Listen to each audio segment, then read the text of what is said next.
On today's show, what if the Dallas Mavericks kept their pick in 2019 and could take Zion Williamson, Ja Morant, Darius Garland, RJ Barrett? This was a real, actual possibility that came within one ping pong ball of happening. We'll talk about all that and more and tell you why on today's Locked On Mavs. I'm Luka Doncic, and this is Locked On Mavericks podcast. Hey, Dallas Mavericks are NBA champions. Bang! Bang! It's good! And the Mavericks have won the game! If you don't believe, you shouldn't be here.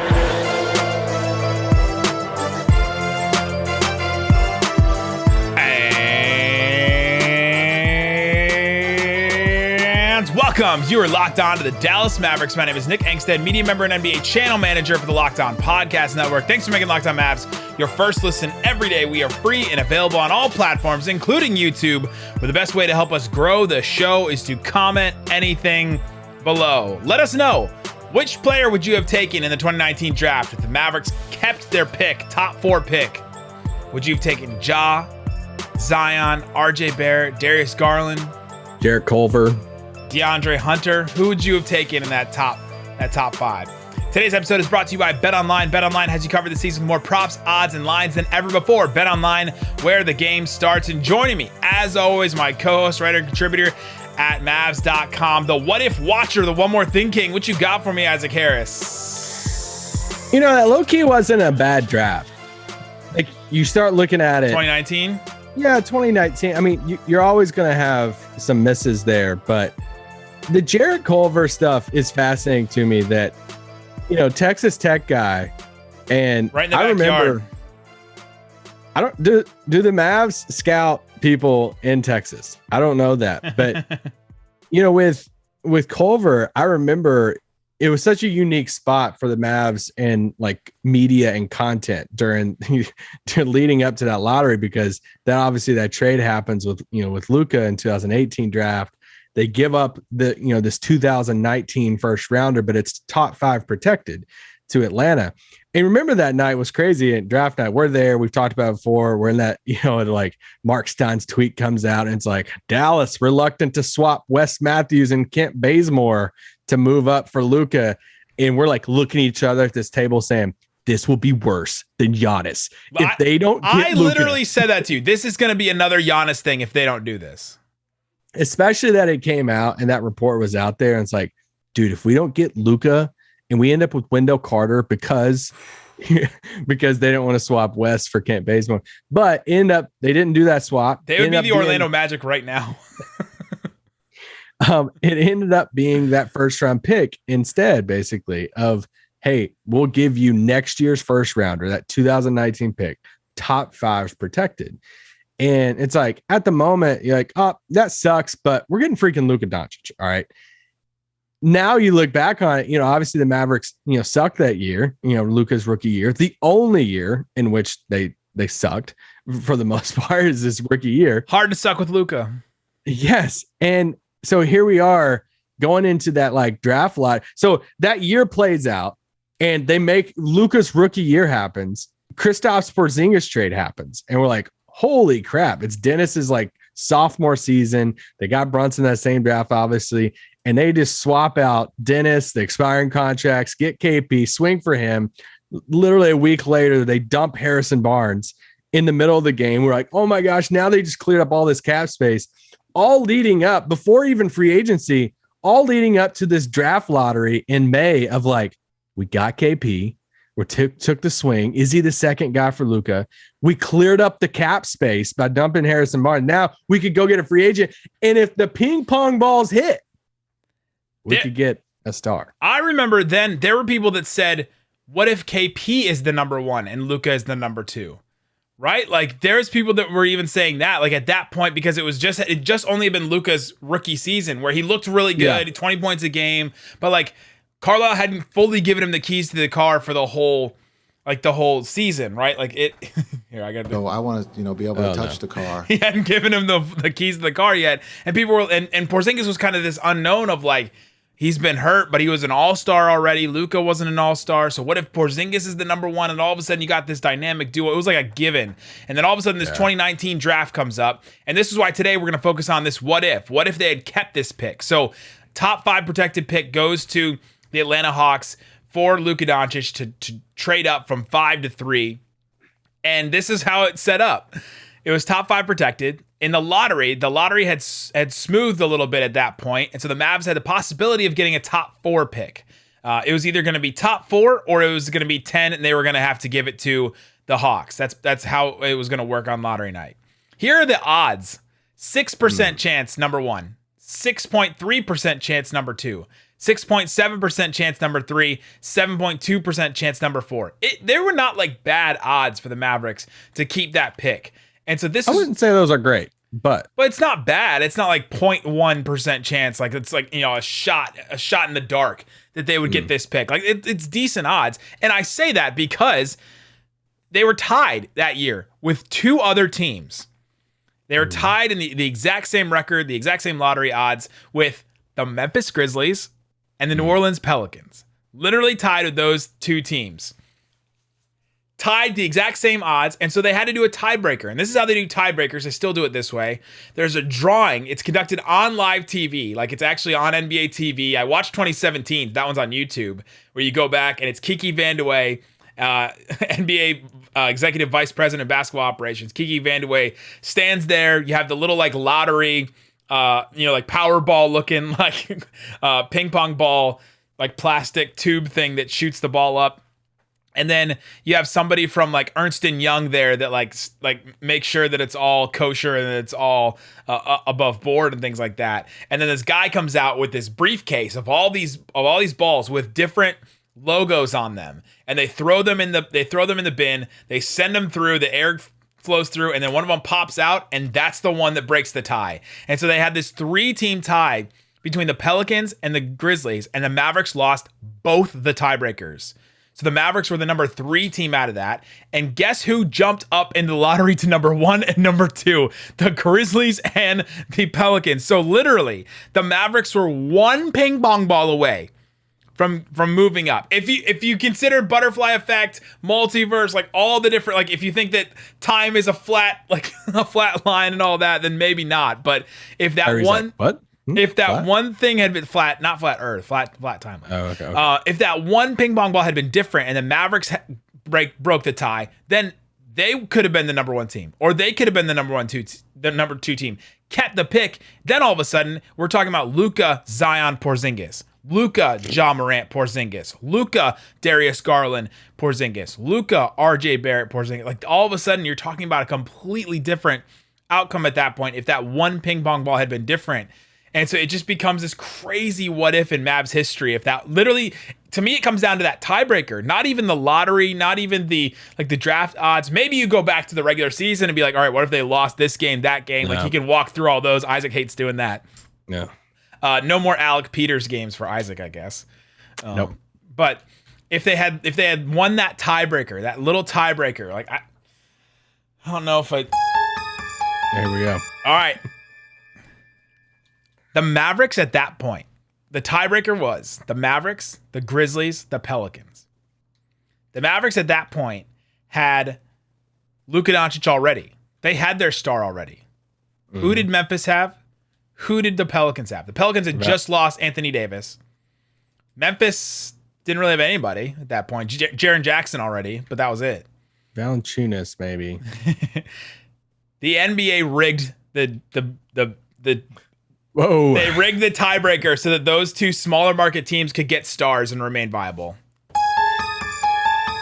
You heard it here first. I honestly kind of believe that, because all it is just this little machine where you put a ping pong ball in. They could have just weighed the Mavs one heavier than the other ones, and then all of a sudden it'd be so easy.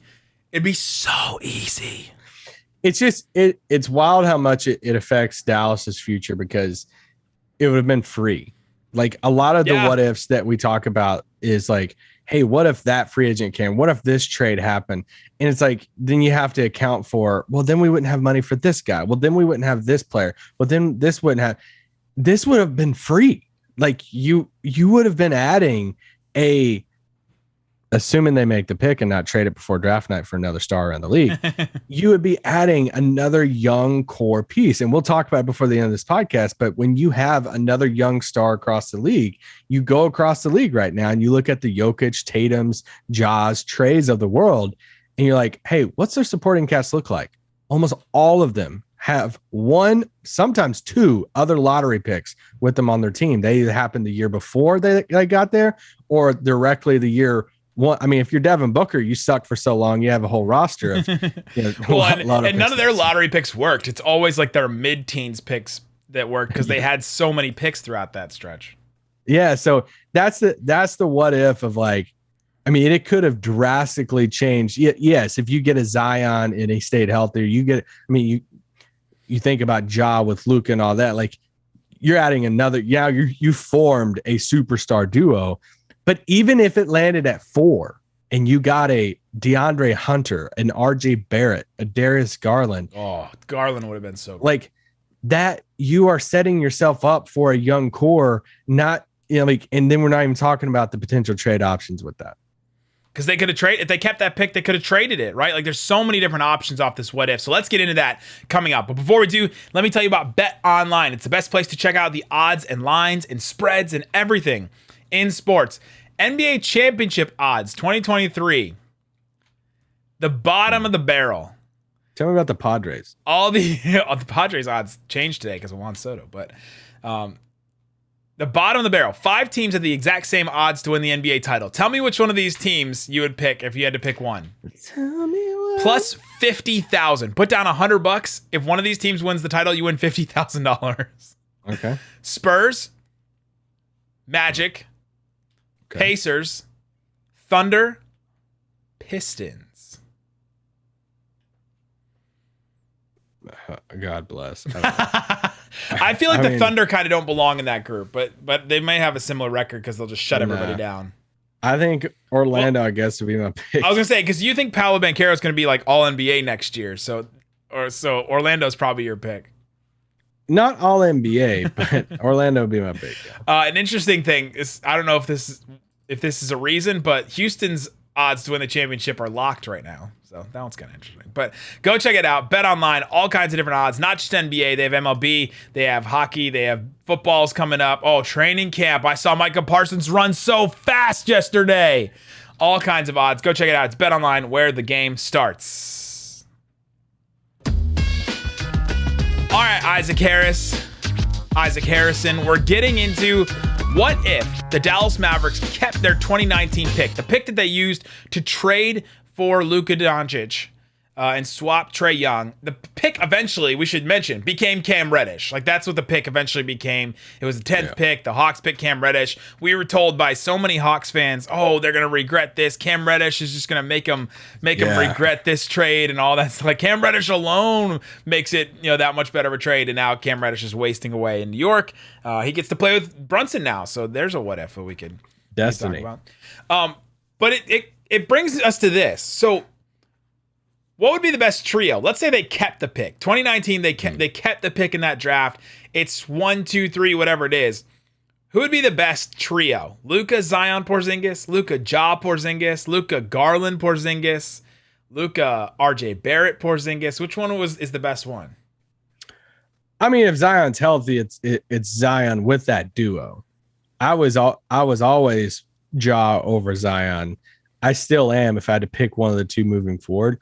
I think a healthy Zion would fit better next to Luka. But if you're like, hey, which one would you have to pick? Then Zion's a better fit, but health concerns give me Ja. It'd be a blast, man. One of my questions though is for this and for like who they would take up there is, are we sure that they would have prioritized a ball handler?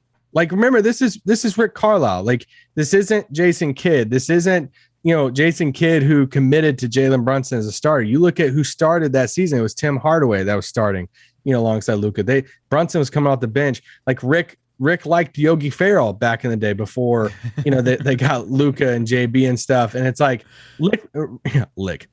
Rick liked, like 3 guards, sometimes some of these like bench lineups, but I'm not fully convinced that at the time that they would have like if you're telling me right now, who would the Mavericks taken if they had the 4th pick, Garland or DeAndre Hunter? I think they would have taken DeAndre Hunter. I think they would have taken Hunter too. He was a top touted player, and I remember even Darius Garland being like a little bit of a reach coming out of Vanderbilt at that spot. He wasn't as obvious as a pick back then. Zion, Ja, and RJ were like the obvious top 3, and then Hunter was like kind of in there, but he was basically just like in a tier on his own if we were going to tier off these guys. But yeah, he probably would have been the pick. And turns out that may not have been the best choice, but it would have given him another wing. Maybe it gives them like a Reggie Bullock type player early with Dorian. Yeah, they unlock this. Maybe they unlock this defensive type lineup earlier than they did just this past season. So I don't know. It's interesting, but would they have kept the pick, or would they? We were calling for them to get another ball handler for years, right? So yeah, it didn't seem like the team had come to that conclusion that another ball handler needs to be with Luka until this past year where they prioritized Brunson. I would have taken Hunter over Garland at the draft time. I would have done that. I think I would have too. Yeah. I would have campaigned for that. I think RJ versus Hunter would have been a conversation. And remember, I know I joked about it before, but there were a lot of Mavs fans, media and everything, that really liked Jarrett Culver. And he's not even in the league right now, which is pretty wild that it's already out. But a lot of people liked him as this kind of bigger guard wing. He handled the ball some at Tech, and they had a good, NCAA run and stuff, but just didn't work out for him. So I think they would have went the wing route if they didn't get Zion or Ja. But they wouldn't have went big. They wouldn't have went Jackson Hayes because they already had KP and all that. But it's like, that's the question though, is they had rookie Luka. They just swung for KP, and they're like, we're going to make whatever. Would they have swung again for somebody else if they had the 3rd overall pick or 4th overall pick? Would they have tried to package that and went after somebody else and said, we're going to form our own big 3 right now? We have cap space, so we could absorb a guy into the cap space, another star, and swap them out for the 3rd overall pick. I don't know who that is, but form a big 3 of Luka, next star, KP. It's really interesting. They should have swung for one of those top guys, Zion, Ja, RJ, even Garland. I think they should have swung, because you just don't get very many options. You don't get very many shots at some of these guys. They probably would have gone safe. We probably would have even agreed with them at the time, like, oh yeah, go safe, pick Hunter, 3-and-D guy, can do a little bit more. Maybe he develops a little bit more. Maybe he becomes like a star 3-and-D type player where he's, elevated role player type guy. But it wouldn't have been, it would have been a safer pick than some of those other guys. But they should have swung. Now looking back, because now you're like, okay, well, they don't have Porzingis. They didn't get this pick. They had Brunson, and now Brunson's gone. So they, their chances and shots at another star and a player that could potentially become a star like that, you just don't get many options there. Does any of, if they got the pick, does it change anything with free agency that happened just a week or so later? So free agency starts, they give Dwight Powell the extension. We know, y'all know how 2019 free agency went and all of that stuff. They had a cap space, didn't use it a ton. There's an echo. I just heard Kirk's voice in the back of my head, just screaming from. They should have signed Terrence Ross. Oh, wait, no, I can hear him in real life. He's down the street. He's running. But they re-signed KP to the the max deal and everything. They signed Seth Curry, brought back Maxey and Dorian. Does any of that change if they if they get Ja? Do they sign Seth? I just don't think any of the other stuff really changes. Because you're going over the cap to bring back Dorian and Maxey. that was kind of the game plan. Then you're still going to give there's no pick that you're taking in that draft that you're saying we're not giving KP the max. They were set in stone when they made that trade that they were going to do that. And so I don't. That point that you just made, that they wouldn't have changed anything, further proves the point earlier that this would have been just free money. This pick would have been just free money. Now you also have to think that if this pick didn't convey, it would have gone down the road, and so then it would have cost them. I think it would have gone to the. Would it have gone? Josh Green. It would have gone to the Josh Green pick, right? It would have gone to there, and that would have been the pick that they got sent to Atlanta. So, man, this is a tough one. This is one of the tougher ones because the Mavericks didn't have a ton of options to try and add another star. This would have been just a clear, and 4 of those top 5 guys hit. if you count RJ in that. Like that's pretty wild that those guys hit. You know who's not getting $100 million if that happened? Jalen Brunson. No, he probably he doesn't get a ton of opportunity, especially if they pick Ja. Is he on the team at this point? Because if they pick Ja or even like Darius Garland, like Brunson's continually coming off the bench to where I think he would be, because I think he would have gotten that extension, like the extension that they should have given him in the middle of the last season, the beginning of, they would have given it to him as an incredible, but he would have been like what Tyus Jones is right now for the Grizzlies. Like a perfect backup point guard that just. But if they didn't give it to him last summer, I don't think they're going to give it to him to come off the bench. He's going to say like, "Hey, we know you're starting right now, so we're not going to give you this $55 million extension. But if you were Tyus Jones, we will give it to you." So it goes to my thing that I don't think they offered the extension as often because they knew he was going to turn it down because he was going to have an opportunity this year. Yeah, but. He wouldn't have had the opportunity, so maybe he's more open to taking the extension. They would have offered it a little bit more often. He eventually would have taken it. But he would have been he still would be a perfect backup point guard in some of these situations. But all right, coming up, let's talk about I mentioned like 6 times now. It's just hard to build around a guy like Luka. It's hard to build. You only get so many opportunities, so many options, and this draft and this pick not conveying to the Mavericks is the perfect scenario in which to explain that and why it's hard building around Luka. We'll talk about that coming up. All right, Isaac Harris, we're doing our what if. We're acting as the watcher like in the MCU. What if the Mavericks had kept their 2019 pick that was sent to the Atlanta Hawks?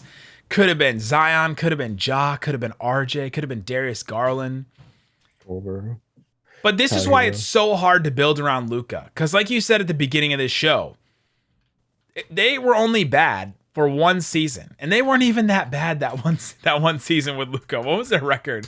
Just that first year with Luka. I mean, it was 33-49. They weren't even that bad with Luka. And so you only get so many opportunities. And rattle off some of those players earlier that you mentioned, like Jason Tatum has Jaylen Brown, both like top 5, top 3 picks in the NBA. You have Jaren Jackson and Ja Morant that were both top 5 picks in the NBA. Like you have, what are the other ones that you mentioned before? Well, yeah. And it's like Tatum and Ja, they got their 2 guys the year before. So basically Jaren Jackson and Jaylen Brown was Luka's Dennis Smith Jr. You know, except, those 2 guys are good. And then Dallas tried to capitalize really quick because they were looking at it saying, hey, Dennis is not going to his potential. So let's, capitalize on the value now. And they traded for, KP. But you look at like Jokic.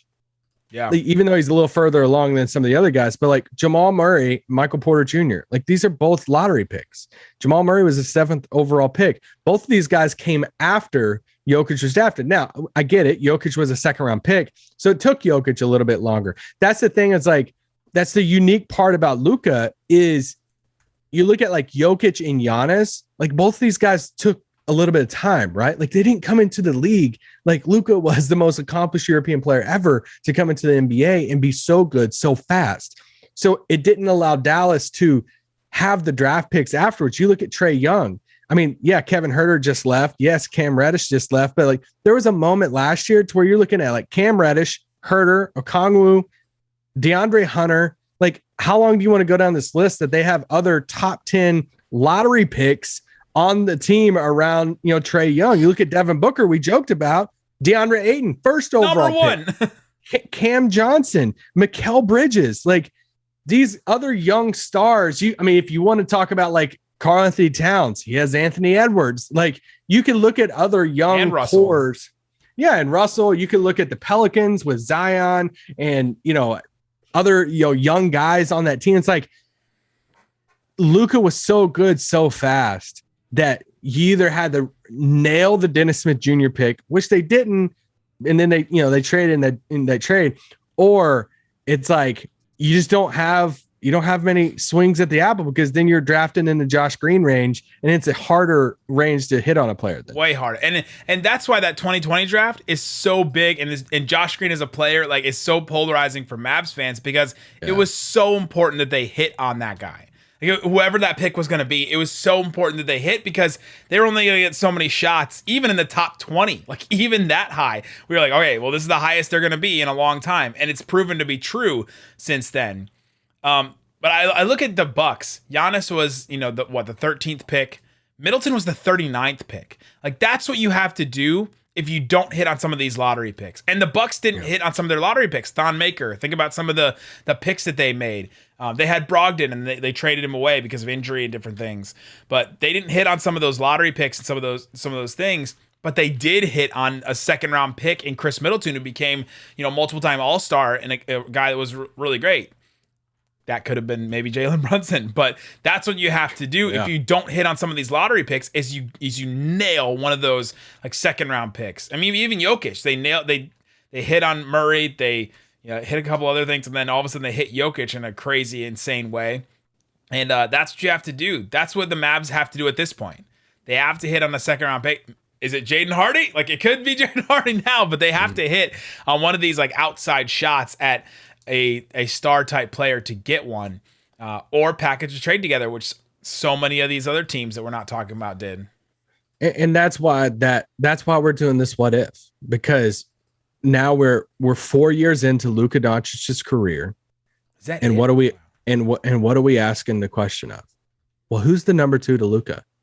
Because it's just it's hard. Like, if you don't have, if there was a longer runway of him coming into the league to become as good as he is, if they sucked for 2 or 3 years, or if they, then it's like, oh, you have a couple, bites at this, you got a couple other young guys to throw on this team with Luka, then you kind of get it. Then you're looking at like a situation like the Hawks. I mean, I didn't even say John Collins a while ago, but he was 19th, 18th overall pick in his draft. So it's like, you have a ton of first round picks on that roster that then you can turn around and trade. And that's why we do this what if of, okay, you didn't hit with the Dennis draft. We know that. Then you get Luka, and now here's your what if. Like, you were bad one season with Luka. In that one season, it was a top 5 protected pick, to where that was like a one shot at the, the apple there of having a high draft pick to pair with Luka. And it just didn't turn. I mean, the odds weren't in your favor for it, but that's why we're doing the what if of, like, if it did roll their way, we're looking at what Tatum has with Jaylen Brown. We're looking at what some of these other guys have with another potential star alongside Luka. And you look at let's go even farther back from Dennis Smith Jr. Like, you talk about the Devin Bookers, some of these, the Memphises, like some of these other teams were bad for a while and had a bunch of different shots, like a bunch of different opportunities. The Mavericks had a sub 40% record once since, because they didn't have Dirk.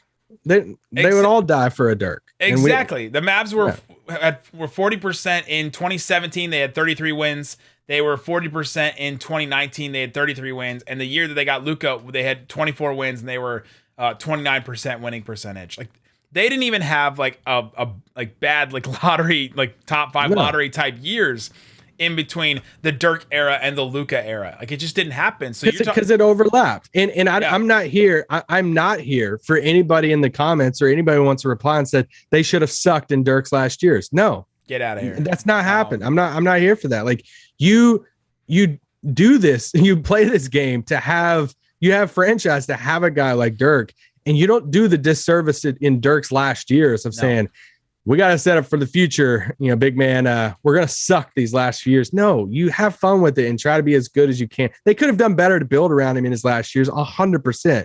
But you're not looking in Dirk's face and saying, hey, you're going to go through all this crap to keep playing, and we're going to suck. If you're playing 2K Simulator and there's no emotions behind it, there's no meaning behind anything, then sure. Right? If you're tanking on 2K Simulator, then we need to have a DM conversation. All right. Like, can we talk more about life? There's counseling available if you're tanking franchises. That's why it's hard to build around Luka, especially the way the Mavericks did it. The overlapping of the eras, and it's not Luka's fault. I want to make sure that's why it's hard. Because he was so good. Well, and then, but it's also like you look at the Mavs too, is like, what's your path to the second star? It's through free agency with cap space. That hasn't worked out. Yeah. It's through a homegrown talent in a Jalen Brunson. Well, he left in free agency. It's through getting lucky in the lotto balls in 2019. You didn't get lucky in that. It's by the tiebreaker balls, the stupid tiebreaker balls. Get your balls right.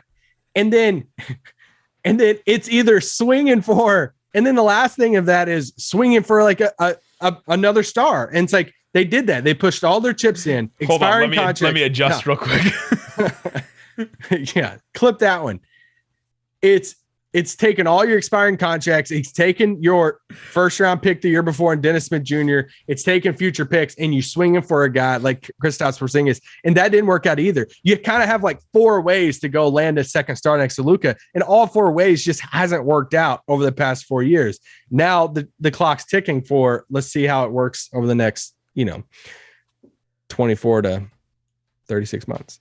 And now they're going to have some of those draft picks. So that if they had hit on this 2019 pick, then they wouldn't have had future draft picks, and then they would have kept being pushed back. And so now they're going to have some of these draft picks. They're going to have another opportunity, another shot to take some of these players, Dinwiddie, Christian Wood, Tim Hardaway, and some of these picks. And what if one of their young players like hits a little bit? If Josh Green hits a little bit, Jaden Hardy hits a little bit, then all of a sudden that becomes part of a sweetener on one of these deals. This pod is not to say the Mavericks don't have any more shots. Their chamber is empty. Like, no, they have another shot here. But realistically, it's probably one last big shot before the extension's over. Of like, if you want to take one last swing, whether it's next year, whatever, I'm talking about a swing, like a KP type swing. It's expiring. A trade. It's expiring. It's multiple first round picks.